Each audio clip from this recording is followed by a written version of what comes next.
Buenas tardes. Ahora se oye, ¿verdad? ¿Sí? Bueno, buenas tardes. Bienvenidos a Caixa Forum. Soy Ignasi Calvera, soy el director del programa de becas de la Caixa y me acompañan hoy aquí Mark Resnicek, es el director de la oficina de Oficina de Intercambio Académico Alemán, del DAAD, y María Inmaculada Jiménez, que es la responsable de programas de becas nacionales de la Caixa, y Emilia Jordi, que es la responsable de programas de becas internacionales de la Caixa. La presentación que voy a hacer va a durar unos... Bueno, digo 30 minutos, pero en realidad me alargo un poquito y me voy hasta los 40. Pero vamos, intentaré atenerme a los 30-35 minutos y después, cuando yo termine, subirá un momento Marc y os explicará en 7 u 8 minutos por qué merece la pena considerar seriamente pedir una beca para estudiar en Alemania. Al cabo de estos 7-8 minutos de Marc, nos sentaremos aquí los 4 que os he dicho y atenderemos las preguntas que nos queráis hacer. Mi presentación se divide en dos partes. Una parte, digamos, más corporativa, más institucional, que os prometo que voy a pasar rápido por ella, pero no quiero dejar de hacerla, en la que voy a responder a estas 3 preguntas. ¿Qué es el programa de becas de la Caixa? ¿Qué tipo de becas convocamos? ¿Y por qué nuestras becas, permitidme que os lo diga con poca humildad, lo queremos sinceramente, por qué son las mejores? ¿Por qué vale la pena pedir una beca nuestra mejor que la de otros convocantes? Y la segunda parte, la que más os interesará con toda seguridad, es la parte más práctica, si es difícil o no obtener una de estas becas. Os avanzo que sí, es difícil, la respuesta es sí. Luego os diré por qué. Cómo se seleccionan las candidaturas, qué procesos hacemos y qué fórmulas empleamos para elegir candidatos, qué preguntas solemos recibir de gente como vosotros que está interesada en los programas y finalmente terminaremos la sesión con algunos consejos que vale la pena que, si pensáis seriamente en concurrir a la convocatoria, que atendáis con atención. La presentación de hoy se graba en vídeo y la colgaremos en YouTube. Os avisaremos si estáis suscritos a las redes sociales, a Facebook o a Twitter, avisaremos allí que se ha colgado y podréis no tanto repetirla como, si tenéis algún compañero o compañera que pueda estar interesado, pues reenviarle el link para que pueda también sacar partido de ella. Empezamos por la primera, pues ¿qué es el programa de becas de la Caixa? El programa, si no el que más, entre los más importantes de España, y el más importante de España, diría yo, y uno de los más importantes de Europa, por lo menos atendiendo a las cifras. Esta es la 34 convocatoria. En estos 34 años habremos dado 4.000 becas prácticamente, y son becas todas ellas de entre 1 y 2 años de duración. Por tanto, es un programa muy potente. Los números, quizás hay programas que son más grandes, pero lo que es la solidez de la beca, hay pocas que puedan competir con estas. Desde que empezamos en el 82 hasta este año, hemos ido incrementando el presupuesto año tras año, y lo más relevante aquí, creo yo, es que veáis que desde el 2009, que más o menos es cuando empieza la crisis, hasta hoy, no solo no hemos dejado de invertir seriamente, sino que hemos crecido nuestra asignación presupuestaria al programa de becas de posgrado. En total, desde que empezamos hasta hoy, llevamos invertidos prácticamente 200 millones de euros en educación superior. Esta cifra, la verdad es que aquellos que seáis del ámbito de la economía, por ejemplo, a veces estas cifras no dicen gran cosa, pero es una barbaridad. Esta cantidad de dinero es tremenda. La medida de la inversión de la Caixa en becas y en formación de posgrado es muy importante. ¿Qué tipo de becas convocamos? Aquí seguramente ya estaréis más familiarizados con esto. Este año 191 becas a través de 5 programas y con una inversión que hemos visto antes. Los programas yo creo que los podemos dividir en 2 grandes grupos. Los programas para estudiar en España y los programas para ir al extranjero, porque tienen diferencias cualitativas relevantes. Para estudiar en España hacemos 2 convocatorias distintas. Una que la canalizamos directamente a través de la web de la Caixa y que posiblemente algunos de vosotros estáis hoy aquí por ella, que es la becas para hacer un doctorado en universidades españolas. Convocamos 25 becas. Y hay otro programa de becas también para hacer un doctorado en España, en el que convocamos 46 para estudiar un doctorado en centros de investigación Severo Ochoa. En el primer caso, las primeras que os decía son para estudiantes españoles, en el segundo caso son para estudiantes de cualquier país del mundo. Y luego las becas de posgrado en el extranjero, es digamos la segunda línea. Aquí son becas de hasta un máximo de 2 años. Convocamos 120 becas en 3 programas, luego lo veremos. Y las inversiones más o menos por beca están en esta línea, 113.500 becas por beca de doctorado, que la convierte en las becas más generosas de entre las que se convocan aquí en el país. Y para estudiar en el extranjero, 60.000 euros por beca, que esto incluye también el impacto del coste de las tuition fees, de las matrículas. Aquí esta cifra está un poco sesgada por el impacto de las matrículas en Estados Unidos, que son elevadísimas, y distorsiona un poco la cifra total. En Europa prácticamente las matrículas, salvo en el Reino Unido, son gratuitas y esta cifra bajaría. Pero bueno, en fin, la media sale esto. El programa Severo Ochoa, voy a pasar por ese programa muy rápido porque no se aplica a través de la Caixa estas becas, sino que deberíais aplicar directamente a través de los centros Severo Ochoa para pedir una de ellas. Convocamos este año 46 becas y estos son los 18 centros que en este momento tienen acreditación Severo Ochoa. La acreditación Severo Ochoa es un sello de calidad que da el Ministerio de Economía, Innovación y Ciencia a través de un proceso de concurrencia competitiva muy exigente, mediante el cual la Secretaría de Estado para Innovación y para Investigación determina o elucida qué centros en España tienen una categoría de excelencia en investigación que los sitúa en la crème del mundo, ¿no? Y estos, que hoy en día son 18, tienen el compromiso de la Caixa de aportar becas de posgrado para estudiar un doctorado en cada uno de estos centros. Si tenéis interés en estudiar aquí, tenéis que dirigiros directamente a estos centros. Y este es el programa que convocamos nosotros directamente. Las solicitudes se canalizan a través de la aplicación que posiblemente ya conocéis y aquí convocamos 25 becas para estudiar cualquier disciplina en universidades españolas. Antes hemos visto los centros Severo Ochoa. El sesgo disciplinar está muy acentuado porque solo hay un centro de ciencias sociales, el Barcelona Graduate School of Economics, y el resto de centros son de disciplinas teóricas y aplicadas o de ciencias de la vida. Pero aquí no hay más humanidades ni más ciencias sociales que la que veis arriba, el Barcelona GSE. En cambio, nuestro programa, el programa, digamos, propio, directo de 25 becas, admite solicitudes de cualquier ámbito disciplinar.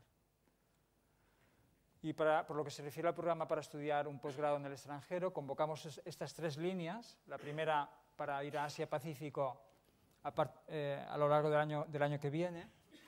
Convocamos 7 becas para Australia. A ver, esto siempre lo tengo que pensar bien porque se me va de la cabeza. Australia, Corea del Sur, Japón, China, India y Singapur, para cualquiera de estos países.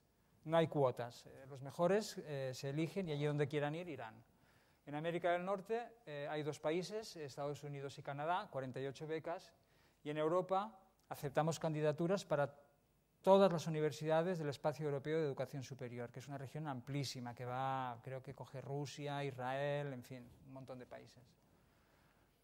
Bueno, y aquí la parte en la que a mí me gustaría detenerme más, pero que voy a pasar rápido. ¿Por qué las becas son las mejores? En primer lugar, porque vamos de la mano de los mejores socios, y en particular me gusta referirme siempre a la Oficina Alemana de Intercambio Académico, el DAAD. Tenemos a Marc aquí, luego hablará con vosotros. Llevamos, creo, ya más de 25 años colaborando con ellos. Hemos hecho un programa muy sólido para hacer posgrados en Alemania. Y insisto una vez más en que vale la pena que consideréis seriamente, si estáis pensando ir a estudiar a Europa, la posibilidad de evaluar las universidades alemanas, porque merecen la pena, y las oportunidades que hay en ese país. Y bueno, los de arriba son socios que intervienen directamente en la financiación de vuestras becas, colaboran con la Caixa para pagar las matrículas, para pagar las mensualidades. Los de abajo no son socios, son proveedores, son partners administrativos que nos prestan servicios a los becarios en el país de destino. British Council en los países de Europa distintos de Francia y de Alemania, y Indiana University en América del Norte. Seguimos en explicaros por qué las becas de la Caixa creemos que son las mejores. Lo de arriba lo dejaré para el final. Pocos programas ofrecen hasta 24 meses de duración o de 48 en el caso de doctorados. Hasta donde yo sé, ninguno cubre la matrícula sin límite de importe. Y esto es importantísimo para los que estéis pensando en ir a Estados Unidos, porque las tuition fee son prohibitivas. Nosotros nos hacemos cargo. Si tenéis un buen proyecto detrás, nosotros apostamos por vosotros al 100%. admitimos candidaturas para todas las disciplinas. Esto también es un rasgo distintivo de nuestro programa desde la noche de los tiempos. Tenemos, si tenéis curiosidad por consultar el directorio de becarios, que es público, tenemos músicos, tenemos escultores, tenemos ingenieros, tenemos físicos, tenemos matemáticos, tenemos abogados, hay de todo. Cualquiera de vosotros con un proyecto sólido puede concurrir a nuestras becas con posibilidades razonables de tirar adelante. Todos los becarios de la Caixa, por el hecho de serlo, tienen siempre una persona de referencia que está pendiente de que todo vaya bien, que las mensualidades se cobren puntualmente, que si hay algún problema se resuelva cuanto antes. Una persona de dentro de la Caixa está siempre, la tenéis como referencia para cualquier cosa que necesitéis. Y bueno, y finalmente, lo he dejado para el final porque es lo que se refiere a la foto. Los programas de becas para estudiar en el extranjero incluyen unas sesiones iniciales antes de empezar propiamente los estudios, en las cuales pues, los becarios de una misma promoción se reúnen durante 2 o 3 días en un destino europeo. En este caso esto es Stonehenge, y la reunión fue en Londres durante 3 días, son los becarios de Europa, y durante 3 días empezaron a crear team building, a crear networking. Precisamente porque el networking es una de las señales distintivas de este programa de becas. La Asociación de Becarios de la Caixa es la comunidad que agrupa a todos los becarios solo por el hecho de serlo, y realmente a lo largo de los años se ha ido construyendo una red de gente con talento y además con ganas de ayudar, muy sólida y con unos lazos entre ellos muy acentuados, y que la verdad que no solo tiene este sentido de comunidad, sino que tiene un sentido práctico, porque abre muchísimas oportunidades a los propios becarios. Y por eso insistimos siempre en que, al margen de los estipendios generosos, al margen de la duración, el hecho de formar parte de una comunidad como esta es un valor que hace sobresalientes a este programa de becas. Esta es una cena que se celebró en Barcelona hace unos días, en Navidad, la misma en Madrid. Bueno, entramos ya en materia, en la parte más práctica, en aquello por lo que supongo vosotros estáis hoy aquí, así que ya veis que he pasado rápido con la parte más institucional. ¿Cómo es de difícil obtener una beca? Estas son las cifras de solicitudes desde el año 2005 hasta el año pasado. Veis que hay una inflexión. En el año 2013 alcanzamos el cenit, el récord absoluto de toda la historia del programa. Nos fuimos a las 3.100 o 200 solicitudes. Este año pasado, 2014, bajamos un 15 o un 20%. No sabemos por qué. Tenemos un estudio que nos hizo un investigador social, que determinó que la cantidad de solicitudes está muy ligada al ciclo económico del país. Y ahí podríamos pensar, pero esta es una especulación que no tiene ninguna base, que en el año 2013 quizá pues, el ciclo económico empezó a cambiar y eso se reflejó en el número de solicitudes. Pero vamos, yo creo que es muy aventurado hacer una especulación como esta, pero en cualquier caso ahí están los datos. El año pasado fue más fácil que hace 2 años obtener una beca, y este año, por los números con los que nos estamos moviendo en estos momentos, yo creo que estaremos más o menos por unas cifras parecidas a las del año pasado.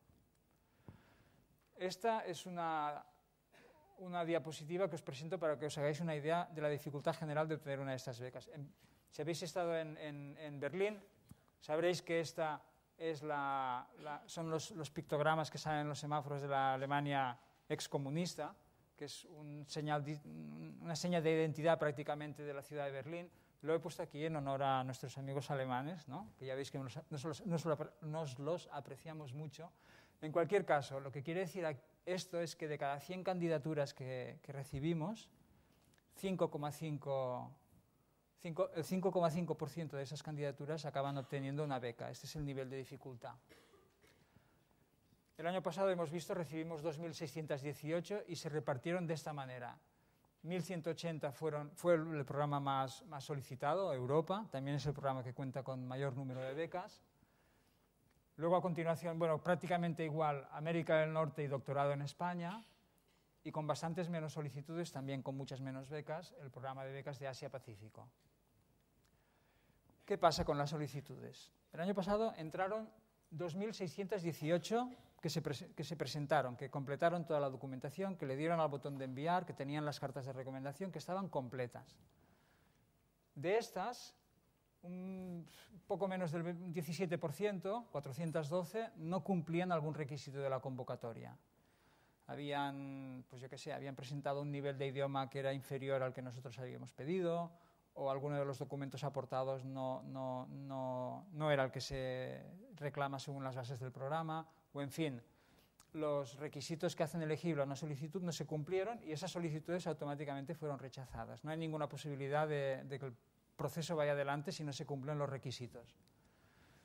Superado este trámite, que es un trámite puramente administrativo, de cumplir o no cumplir, las solicitudes se envían a evaluación en un primer proceso de selección que llamamos preselección, y aquí es donde se produce la gran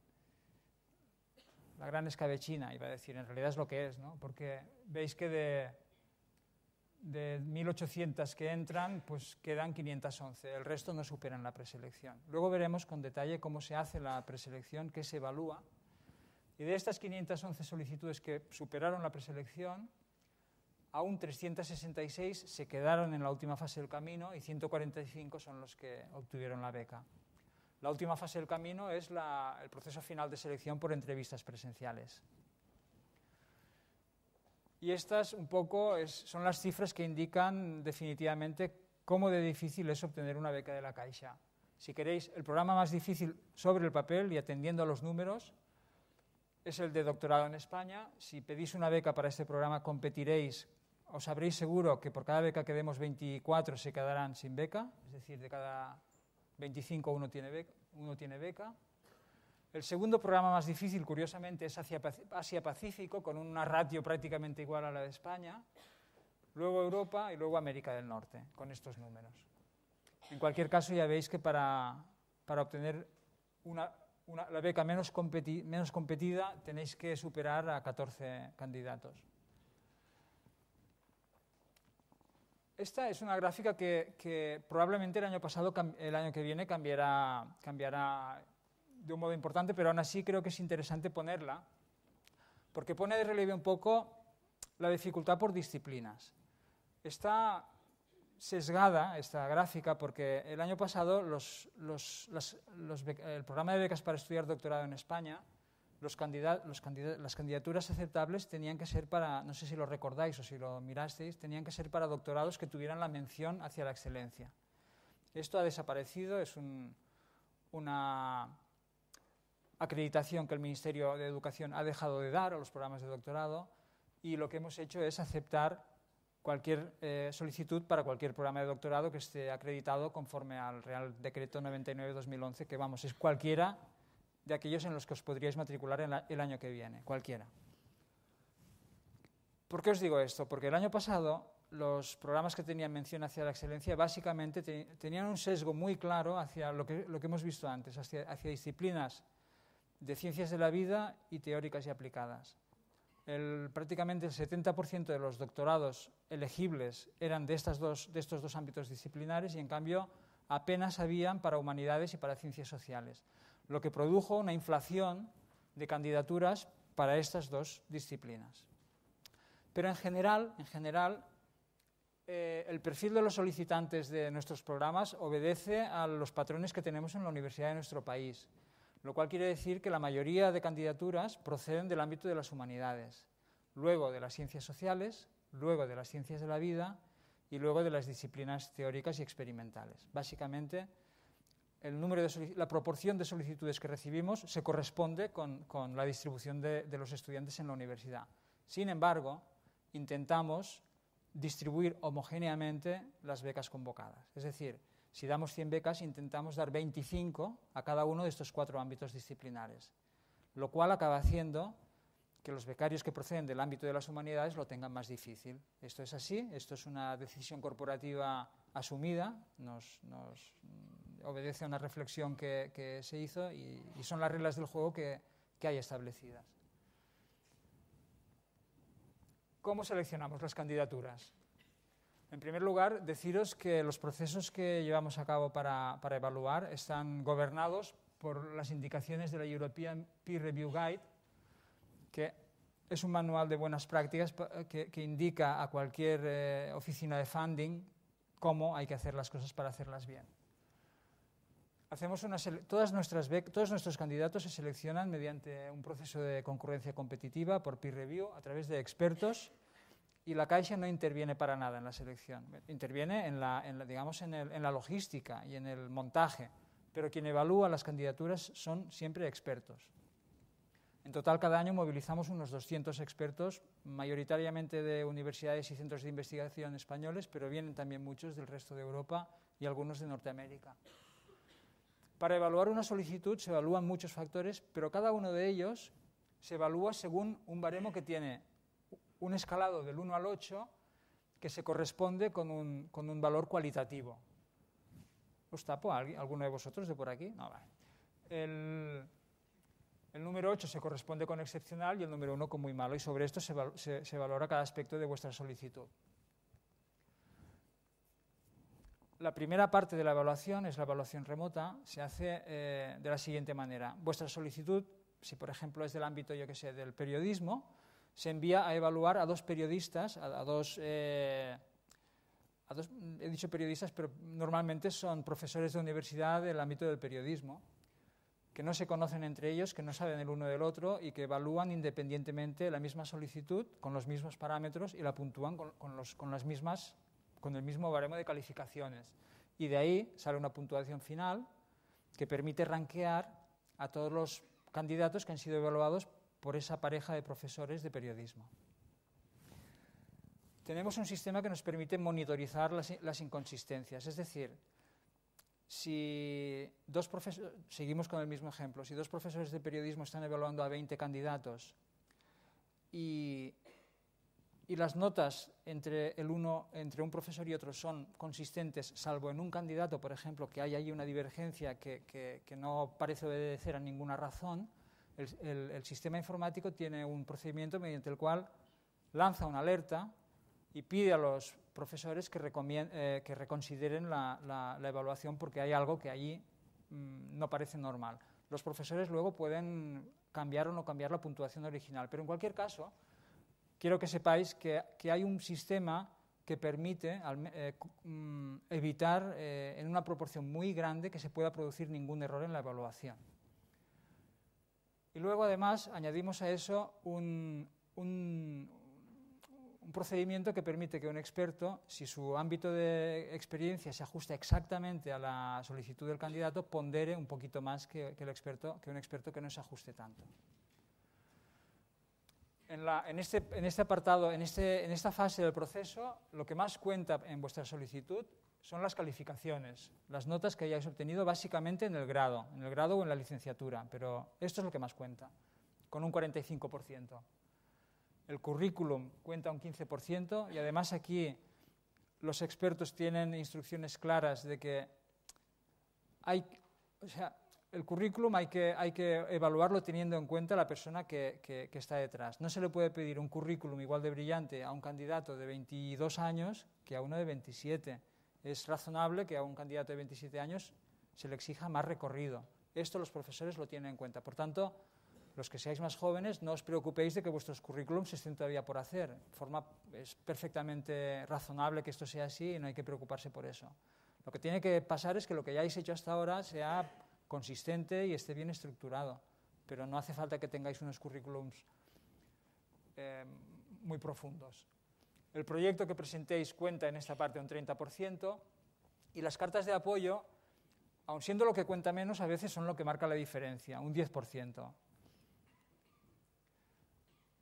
Y esta es la segunda y última fase del proceso de selección, la evaluación presencial ante un tribunal multidisciplinar.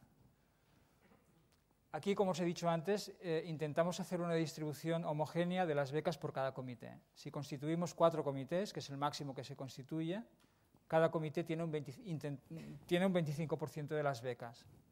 Si hay masa crítica suficiente, que siempre la hay masa crítica suficiente de becarios, si hay al menos 4 candidaturas por una beca concedida, distribuimos las becas homogéneamente entre comités.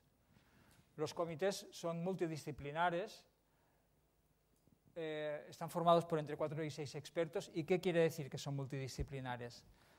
Que el ámbito de experiencia de estos expertos es a muy grandes rasgos el ámbito de experiencia del candidato. Por ejemplo, puede haber, o normalmente hay un comité de ciencias de la vida, y en este comité de ciencias de la vida, de los 4 o 6 expertos, pues puede haber un médico, puede haber un biólogo, puede haber un biotecnólogo, puede haber un agrónomo y puede haber un bioquímico, por decir algo, por poner un ejemplo.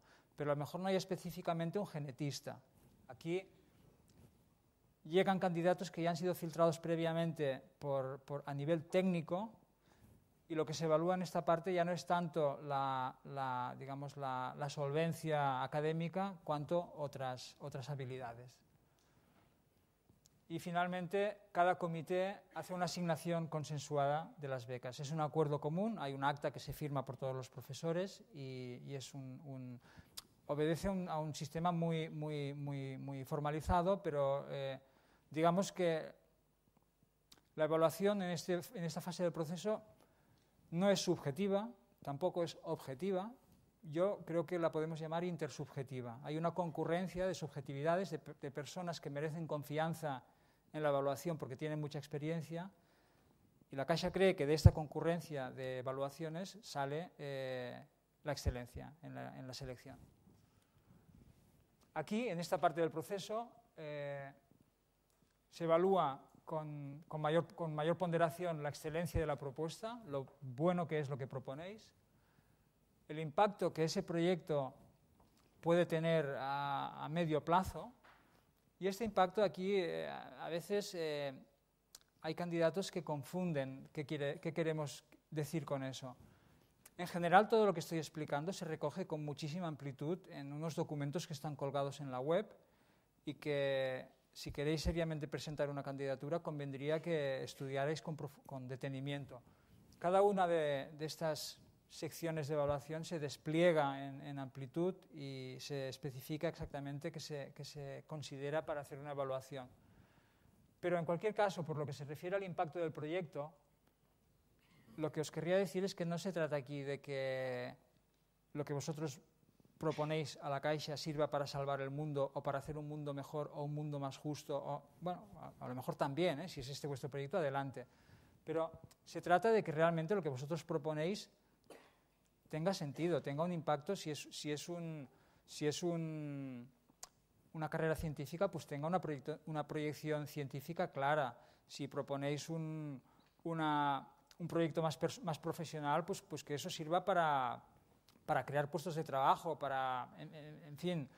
No se trata aquí tanto de un proísmo, ¿no?, sino de que el impacto del proyecto sea un impacto elucidable, explicable, que el comité que os evalúa lo pueda entender. Y finalmente, el impacto de la beca lo que persigue es que se favorezca a aquellos candidatos para los cuales la beca realmente signifique un salto cualitativo.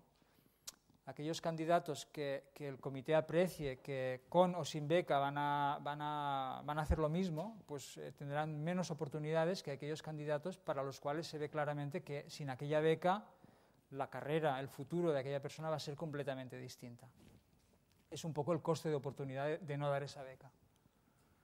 Perdón, me dejaba que los profesores que evalúan las candidaturas en la selección por entrevistas tienen delante la evaluación previa que han hecho los expertos en la preselección. Esto es lo que vosotros veréis si presentáis una solicitud y vais superando fases. Es la información que damos, es información cuantitativa, porque cualitativa la verdad es que no se puede dar. No estamos en condiciones ni de logísticas ni presupuestarias de hacer para cada una de vuestras solicitudes un informe detallado, literario, explicando pros y contras. Literalmente no se puede, no podemos hacerlo. Nos lo pedís reiteradamente, pero la verdad es que no tenemos medios para atender esta petición. Aún así, damos muchísima información de cómo funciona vuestra solicitud a lo largo del proceso. Damos todo esto, tanto en preselección y todo esto en entrevistas.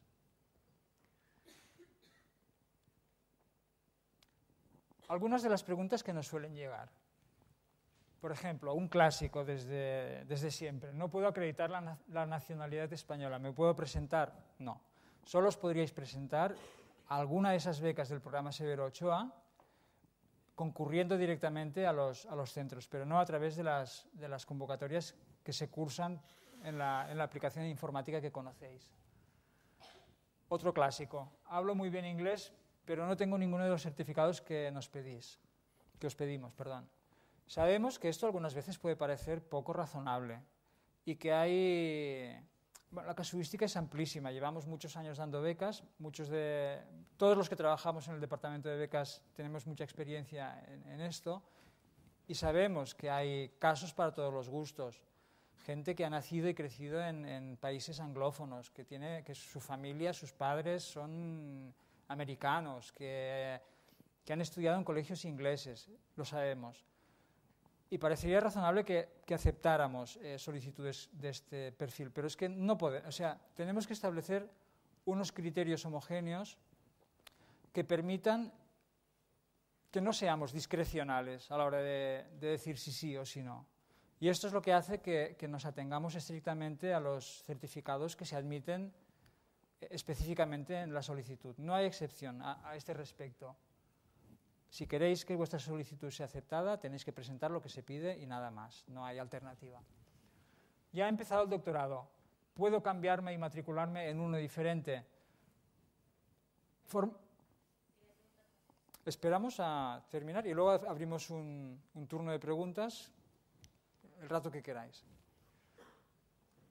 La verdad es que formalmente sí podríais hacer esto, pero hay pocas oportunidades de que el comité atienda a una solicitud, porque en realidad es un subterfugio. Lo que pretende esta cláusula, la cláusula de primera matrícula en un doctorado, es que el conjunto, el total del doctorado, los 4 años, se sufraguen con la beca. Si habéis empezado el doctorado, lleváis 2 años haciendo una investigación y os lo hacéis venir bien para cambiar de doctorado y continuar los 4 años más, probablemente es una candidatura que el comité acabaría tumbando. ¿El máster cuenta para calcular la fecha de finalización de los estudios elegibles? Depende. Aquí la respuesta es depende. Cuenta si el máster os hace elegibles. Es decir, por ejemplo, en el programa de España, si habéis estudiado un grado y para acceder a estudios de doctorado necesitáis un máster oficial, el máster cuenta. Pero si habéis estudiado una licenciatura con créditos de investigación, con más de 300 créditos, y técnicamente estáis habilitados para ser elegibles en un programa de doctorado, el máster no cuenta. O, por ejemplo, para estudiar en el extranjero, si tenéis un grado terminado o una licenciatura terminada antes del 2010 y habéis hecho un máster después, o otra licenciatura después, no sois elegibles, porque aquello que os hace elegibles para el programa lo teníais ya antes del 2010. ¿Y ya ha empezado el máster? ¿Puedo pedir una beca para realizar un segundo año? No, en ningún caso. Algunos consejos. Sed claros en vuestra solicitud. Escribid para cualquier persona con una formación superior, aunque no sea de vuestro ámbito disciplinar, pueda entender vuestra solicitud, vuestro proyecto. Sed pulcros. Esto parece una tontería, pero es importantísimo. Una solicitud presentada con faltas de ortografía, con errores, con poca atención, causa una impresión muy desfavorable cuando hay un experto que la está evaluando. Tened en cuenta que estáis compitiendo con gente que dedica muchísimo tiempo y muchísimos recursos personales a hacer una buena solicitud. Por tanto, vale la pena. No es trivial hacer una solicitud. El proceso, si habéis entrado en la aplicación, veréis que es largo y hay que dedicarle tiempo. Sed pulcros, por tanto. Y eso exige que seáis previsores. Si dejáis la solicitud para el último momento, vais a tener problemas, seguro. Entre otras cosas porque es que hay factores que no dependen de vosotros. Tenéis que pedir cartas de recomendación a terceros que os las enviarán cuando os las enviarán, y si esperáis al último día no vais a sufrir. Sed honestos. No pongáis en la solicitud aquello que no podáis acreditar o aquello que realmente no seáis. Lo que no podáis acreditar no lo pongáis, porque si tuvierais beca os pediríamos la documentación con la cual deberíais acreditar aquello que hubierais puesto en la solicitud. Y si no lo pudierais acreditar, la beca no se materializaría. Y sed honestos también, porque si ponéis cosas que eventualmente os hicieran pasar el primer filtro de preselección, luego en la evaluación por entrevistas, la verdad es que son gente muy experimentada y está en condiciones de sacar de un currículum aquello que no obedece a la realidad. Y finalmente, digamos un metaconsejo, ¿no? Buscad consejo.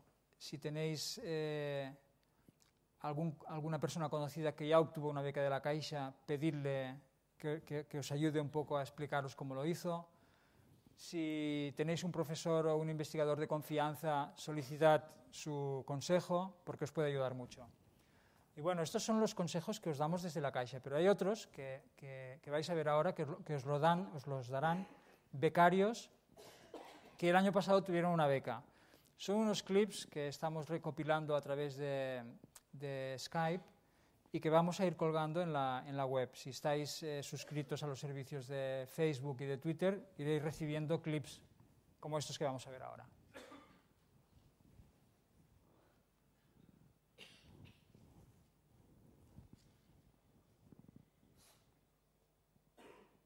Es muy importante que las cartas no sean un modelo estándar, que no parezca al final que esa persona simplemente tiene un modelo, ha impreso la carta cambiando el nombre. Entonces yo busqué gente con la que yo hubiera trabajado y que de verdad me conociera, para que pudieran hacer una carta personalizada. Entonces, en ese sentido, busqué a algún profesor de la universidad, de distintos departamentos, para ser variado, y también gente de las empresas, para que pudiera pues parecer un currículum lo más variado posible. Intentaba siempre ser sincero, es decir, necesito una buena carta de presentación porque estas becas son muy codiciadas, son muy solicitadas y por tanto si quieres que me la puedes hacer, por favor, te lo agradecería, pero si no, también te agradecería que me dijeras, por lo que sea, porque no te conozco lo suficiente, porque no creo que me aceptas, que me avises y no me la hagas, lo pido al profesor. Para la entrevista creo que es importante destacar dos cuestiones. Primero, tener muy presente el contenido de la memoria y después conocer las cuestiones de actualidad que puedan afectar al proyecto, tanto en el ámbito estatal como a nivel internacional y saber dónde estamos y dónde están los obstáculos y los problemas. Me sorprendió realmente el hecho de que se hubieran preparado mucho esta entrevista. O sea, conocían perfectamente mi currículum, conocían perfectamente mi proyecto y me preguntaban en detalle. Entonces a mí eso realmente me chocó bastante porque eran cosas muy, muy concretas. Es muy importante que el jurado se quede con la impresión de que conoces perfectamente el material que estás presentando, el proyecto con el que optas a la beca, de manera que además consideren que eres, por supuesto, el mejor candidato, claro. Y para eso pues tienes que dejar muy claro que existe un problema importante y que el proyecto que presentas pretende darle solución de alguna forma. Yo creo que la seguridad en el proyecto, el hecho de que traté de justificar el impacto más amplio que podía tener, cómo podía redundar en un beneficio para la sociedad y también agilidad ante las preguntas trampa. Bueno, terminamos ya. Solo deciros las indicaciones de referencia de contacto. Cualquier duda que no nos preguntéis hoy aquí, que os aparezca de forma sobrevenida, la podéis canalizar a través de ese buzón, becas@fundacionlacaixa.es, y de manera recurrente, los que estéis apuntados ya lo sabréis, vamos dando informaciones del programa y de la red de becarios a través de las redes sociales. Y bueno, os dejo con Marc, que os va a hablar 7 u 8 minutos de Alemania, y a partir de entonces empezaremos con las preguntas. Uno, dos, ya. Bueno, muchas gracias. Agradezco mucho a la Fundación Caixa por estar aquí otra vez y toda la colaboración en los últimos años. Y voy a hablar muy rápidamente sobre dos preguntas. La primera es, ¿quiénes somos? El DAD. Y la segunda es, ¿qué tengo que decir sobre las posibilidades de estudiar e investigar en Alemania? El DAD, ¿qué es? Es una organización sin fin de lucro creado por todas las universidades públicas en Alemania. Y tenemos la idea, tenemos la proporción de promocionar las relaciones internacionales en todo el mundo. y en eso somos el servicio de intercambio académico más grande en todo el mundo, y eso se refleja en sobre todo dos cosas. En una es que en todo el mundo damos más de 75.000 becas por año, la mitad para alemanes para que puedan viajar y hacer una estancia de investigación en el extranjero, y la otra mitad a extranjeros, estudiantes, investigadores, doctorandes, que quieren pasar una parte de sus estudios o todos sus estudios en Alemania. Y tenemos hasta 70 representaciones como centros de información, como lo tenemos aquí en Madrid, en todo el mundo, y más de 500 lectores que también dan consulta, otra vez, a estudiantes y investigadores para cualquier pregunta que pueden tener en la vida académica en relación con Alemania. Aquí esos son los centros que tenemos, o los lectores sobre todo, que tenemos en España, y si alguien ahora ha viajado a Madrid para ver esta charla y después vuelva a una universidad fuera de Madrid, aquí tenemos personas que pueden ayudar también con alguna pregunta en persona. Bueno, una cosa muy breve sobre el sistema académico en alemán, bueno, sobre las formas de estudiar un máster o un doctorado en Alemania, que son un poco diferentes que aquí en España. Un máster en Alemania en principio dura 2 años. Hay algunos de 1 año, pero la gran mayoría dura 2 años. Y entonces hay que mirar también si quiero hacerlo en una universidad, digamos, regular, que es parecido como las que están aquí en España, o también hay una forma de universidad que yo quiero motivar a también mirar un poco por esta vía, porque son universidades de ciencias aplicadas que tienen una visión más cercana a la aplicación dentro de la industria, dentro de las empresas y tal, entonces, y tienen una subida de prestigio cada vez más importante en Alemania. Entonces, no solamente mirar por las universidades propias, sino también por estas que tienen mucho valor y son subreconocidas hasta ahora. Lo que sí es importante, los doctorados solamente se pueden hacer hasta hoy en una universidad regular, y algo que es muy interesante para los que quieren hacer un doctorado en Alemania, la Caixa da los 2 primeros años en este caso de beca, y el DAAD añade en caso de que sea un proyecto fructífero un 3er año de beca para los que quieren hacer eso. Bueno, eso es una cosa muy interesante que yo siempre encuentro cada vez cuando estamos en ferias, que hay mucha gente que quiere estudiar en Alemania pero no lo considera porque no habla alemán. Eso no es ningún problema, porque hay más de 1.200 carreras que se imparten completamente en inglés en Alemania y tienen una calidad muy alta de títulos reconocidos internacionalmente, y tenemos más de 12% de estudiantes extranjeros ya en las universidades alemanas. Entonces tenemos ya desarrollado una infraestructura muy, muy buena para aceptar o para acoger a estudiantes del extranjero. Entonces eso incluye, por ejemplo, como programas de especial atención, con tutores que se ocupan de los estudiantes que vienen. Entonces eso podría ser muy interesante. Y también los doctorados, obviamente, se pueden hacer a veces en inglés. ¿Cómo comenzar si busco un máster o un lugar de doctorado en Alemania? Hay unas bases de datos que aquí dejo el link, donde entran todos los programas de todas las universidades públicas en Alemania. Entonces ahí, según el estatus que uno tiene dentro de la carrera y por las ramas de interés que tiene, puede encontrar ahí información. Luego, para saber cuál de estas ofertas cuáles son las mejores, ahí hay otra página web con el ranking nacional de las universidades alemanas, y no solamente de las universidades, sino de las carreras.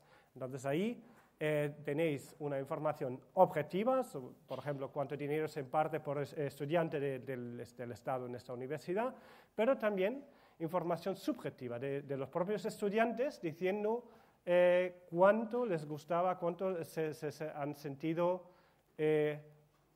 ayudado o cuánto les ha parecido de valor esta carrera en esta universidad. Y se pueden hacer muchos filtros ahí. Luego hay una idea interesante sobre el tipo de doctorado que hay en Alemania. Hay uno que es individual, quiere decir que lo único que uno tiene que hacer es buscarse un profesor, una profesora tutor. Y eso quiere decir que uno tiene mucha responsabilidad, pero también mucha libertad de buscarse su tema, de organizarse todo el proceso de doctorado muy libremente. Y eso es el sistema un poco más tradicional, pero todavía muy vigente y según la personalidad que uno tiene, creo que eso podría ser una de las formas muy positivas para hacer su propio doctorado. La otra forma, cada vez más actual, cada vez hay más oferta, es un tipo de doctorado estructurado, como los graduate schools, y ahí uno está metido en un programa mucho más creado, mucho más preestructurado, y uno está dentro de un grupo de investigadores que también comparten más o menos un tema parecido, y eso obviamente lleva a otras ventajas y quiere decir de todas formas que hay menos libertad. Vale. Eso es un banco de datos especialmente para gente que busca lugares donde hacer su doctorado en una universidad alemana. No es solamente tan libre, sino ahí también entran formas de cómo adherirse a unos grupos de investigación que no son graduate schools. Bueno, eso ya es todo. Muchas gracias por la atención y hasta muy pronto en Alemania, espero.